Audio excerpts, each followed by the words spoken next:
I'm over here at the farm trying to fish the creek a little bit. This used to all be dirt up through here, but because of the flood, it has washed everything away. Makes it a little difficult to navigate.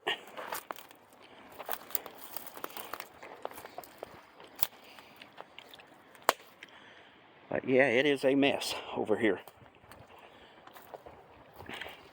No fish so far. I've been fishing for about 30 minutes. I've tried a couple different spots. There's a long run right through here before it gets shallow again. We're going to walk this. About every 30-40 yards, we'll stop and fan cast.